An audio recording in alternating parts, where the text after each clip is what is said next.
आज का पहला पाठ नबी ईसायास का ग्रंथ अध्याय 11 पद संख्या 1 से 10। प्रभु का आत्मा उस पर छाया रहेगा। इससे के धड़ से एक टहनी निकलेगी, उसकी जड़ से एक अंकुर फूटेगा। प्रभु का आत्मा उस पर छाया रहेगा, प्रज्ञा तथा बुद्धि का आत्मा, सुमति तथा धार्या का आत्मा, ज्ञान तथा ईश्वर भक्ति का आत्मा। वह प्रभु पर श्रद्धा रखेगा। वह ना तो जैसे तैसे न्याय करेगा और न सुनी सुनाई के अनुसार निर्णय देगा। वह न्यायपूर्वक दीन दुखियों के मामलों पर विचार करेगा और निष्पक्ष होकर देश के दरिद्रों को न्याय दिलाएगा।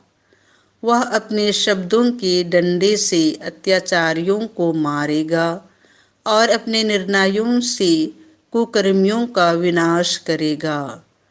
वह न्याय को वस्त्र की तरह पहन लेगा और सच्चाई को कमरबंद की तरह धारण करेगा। तब भेड़िया मेमने के साथ रहेगा, चीता बकरी की बगल में लेट जाएगा, बछड़ा तथा सिंह शावक साथ साथ चरेंगे और बालक उन्हें हाँक कर ले चलेगा। गाय और रीछ में मेल मिलाप होगा और उनके बच्चे साथ साथ रहेंगे। सिंह बैल की तरह भूसा खाएगा, दूधमुहा बच्चा नाग के बिल के पास खेलता रहेगा और बालक करायत की बावी में हाथ डालेगा। समस्त पवित्र पर्वत पर कोई भी ना तो बुराई करेगा और ना किसी की हानि, क्योंकि जिस तरह समुद्र जल से भरा है उसी तरह देश प्रभु के ज्ञान से भरा होगा। उस दिन इससे की संतति राष्ट्रों के लिए एक चिन्ह बन जाएगी। सभी लोग उसके पास आएंगे और उसका निवास महिमामय होगा। यह प्रभु की वाणी है।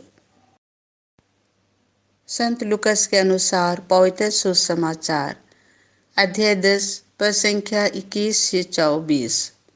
यीशु पवित्र आत्मा से परिपूर्ण होकर आनंदित हो उठे।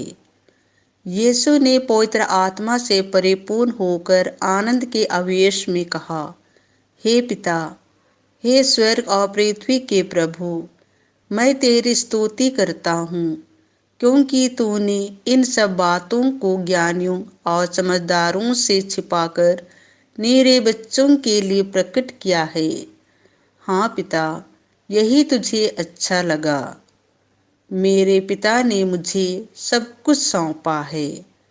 पिता को छोड़कर यह कोई भी नहीं जानता कि पुत्र कौन है, और पुत्र को छोड़कर यह कोई भी नहीं जानता कि पिता कौन है।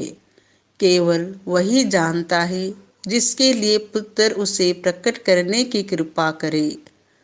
तब उन्होंने अपने शिष्यों की ओर मुड़कर एकांत में उनसे कहा, धन्य है वे आंखें जो यह सब देखती हैं जिसे तुम देखते हो, क्योंकि मैं तुमसे कहता हूँ, तुम जो बातें देख रहे हो उन्हें कितने ही नबी और राजा देखना चाहते थे, परंतु उन्होंने उनको देखा नहीं, और जो बातें तुम सुन रहे हो वे उनको सुनना चाहते थे, परंतु उन्होंने उनको सुना नहीं।